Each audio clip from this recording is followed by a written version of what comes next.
Welcome to the Straight Red Card. Today, we're going to start out, Brett, with an article by Roger Cohen. Was in Are we the there? Huh? I Yeah, said, are we there? yeah, we are.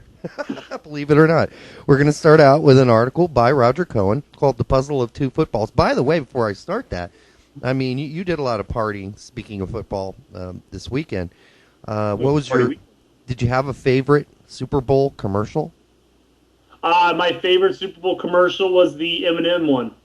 With the naked I should have. the Yeah, where naked you strip Eminem. off the shell and everything. Yeah. Yeah. Oh, it's that type of party, huh? Yeah, yeah. That was absolutely hilarious. I mean, there were some other funny ones, and then there were some other really serious ones, and then also there was a bunch of local NBC ads and stuff, which kind of killed the mood and everything. But Yeah. no, the Eminem one clearly took it. I like the Dorito ones as well.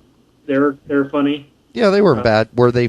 She flung the baby to get the chip or the bag. I also enjoyed the Volkswagen one where they were talking. They showed a Volkswagen commercial and they went to the scene at the bar and everything like that. And he's like, "Oh, he's much funnier than Darth Vader." And all of a sudden, Darth Vader's choking him from across the bar. Right. I thought that was pretty humorous too. They stuck with the whole theme and everything, and I thought that was good. You know, and all this to point out that you can actually occasionally watch gridiron football and still love the hell out of soccer and MLS and European soccer too. And in Roger Cohen, in his article "The Puzzle of Two Footballs," does not really take that point of view. He does not get American soccer, if you take him at his word in this article.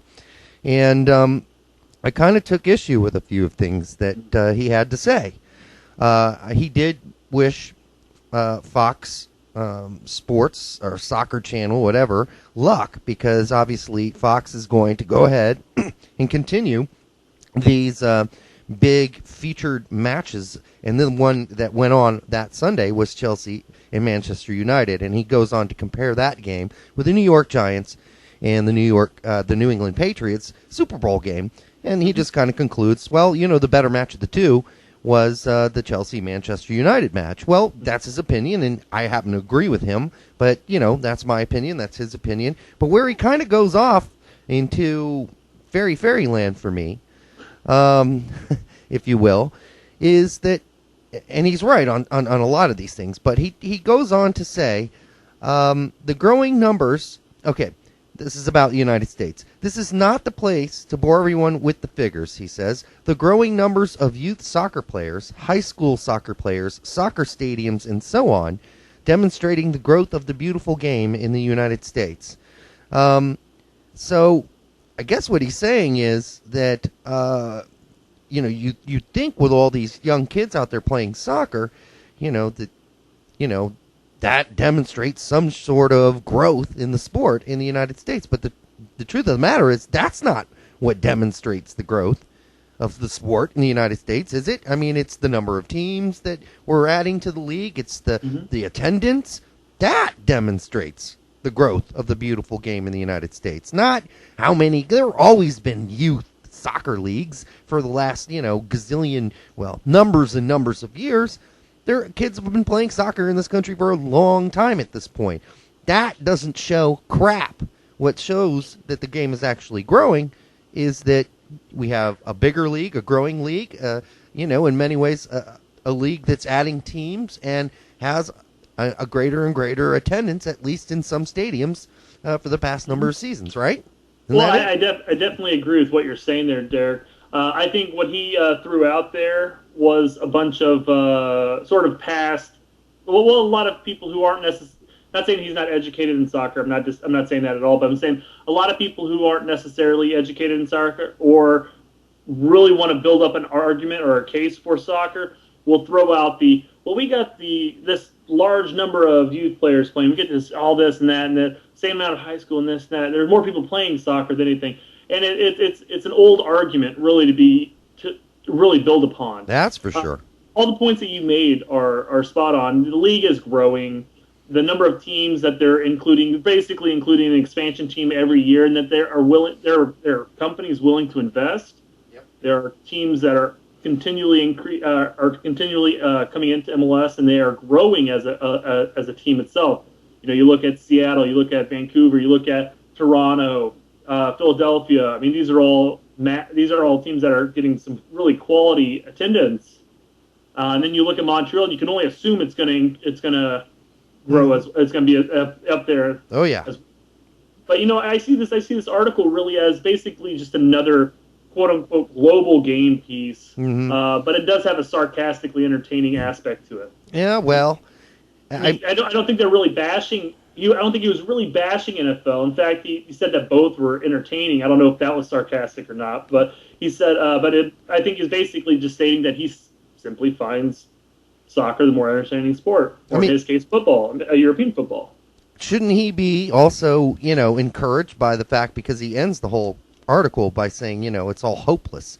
But the plain fact of the matter is he was able to watch Chelsea and Manchester United in the United States on a major television station, and he goes on later to say huge audience watched both games Sunday. So unless you were here in Indianapolis, where you get to watch it on WTTV4. Well, my point with this though is, Brett, that then what's he complaining about? I mean, the fact is that 10, 20 years ago, if a soccer game, a European soccer game for that matter, were on a huge network on a Sunday, that would have stunned me, unless it was some, United States versus whoever.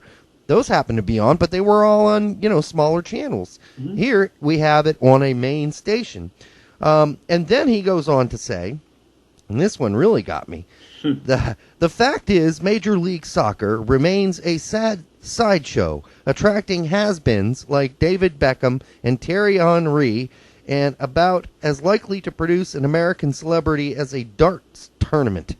I don't really know, and you have a different opinion on this, and I think this is just completely off base. Number one, I don't think he's being sarcastic there at all, and I'll let you describe your own feelings on that, but David Beckham was being courted by PSG not very long ago and being offered, millions of dollars to jump overseas. And Thierry Henry, by the way, is still scoring in the Premier League on loan with Arsenal. And, there's some talk he might, the Arsenal wants him to stay a little longer.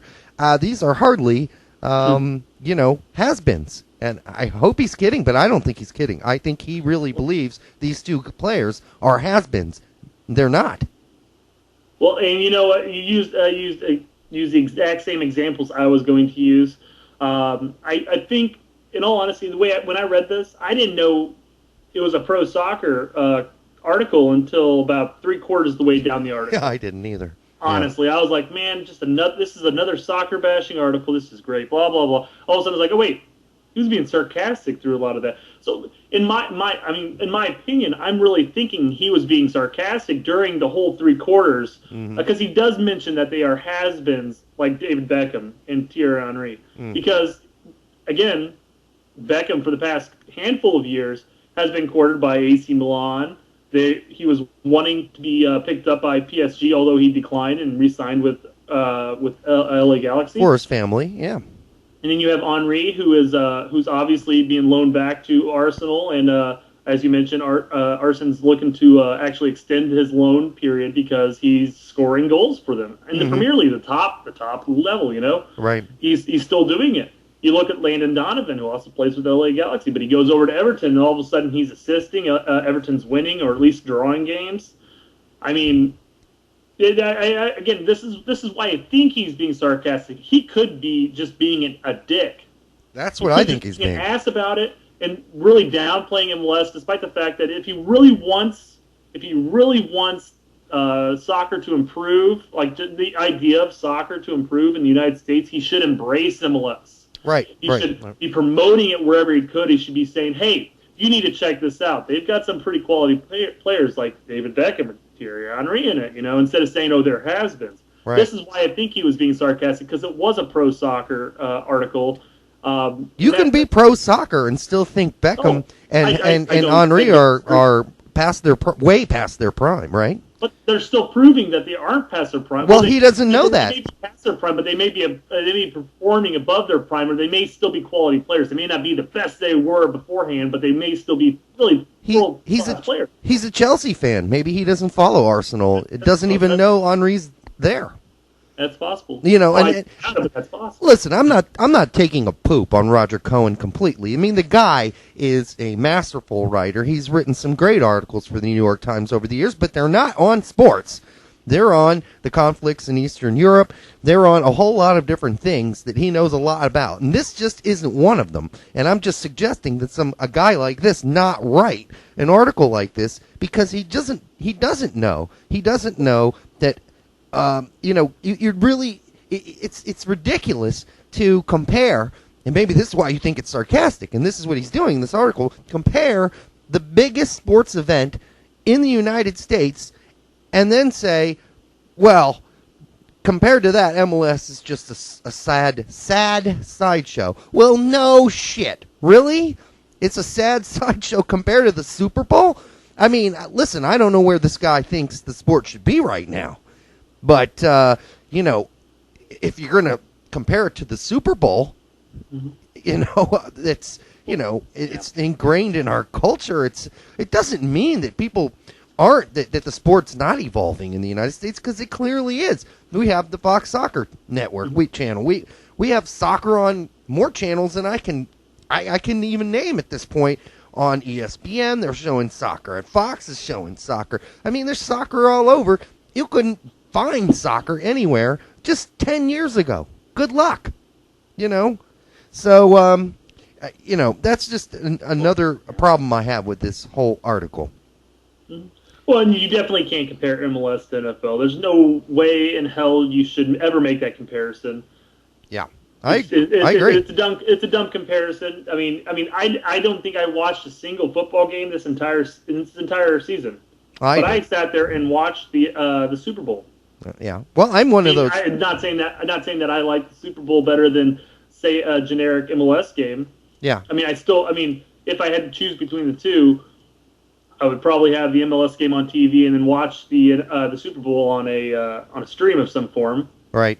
But that's when he says it's hopeless, I mean, he doesn't clarify what he means. Is it hopeless that the sport here in the country will never be as big as the Super Bowl? I don't really care if it ever does get that big, frankly. I don't think it's important that soccer becomes the number one sport in the United States. It's unimportant to me.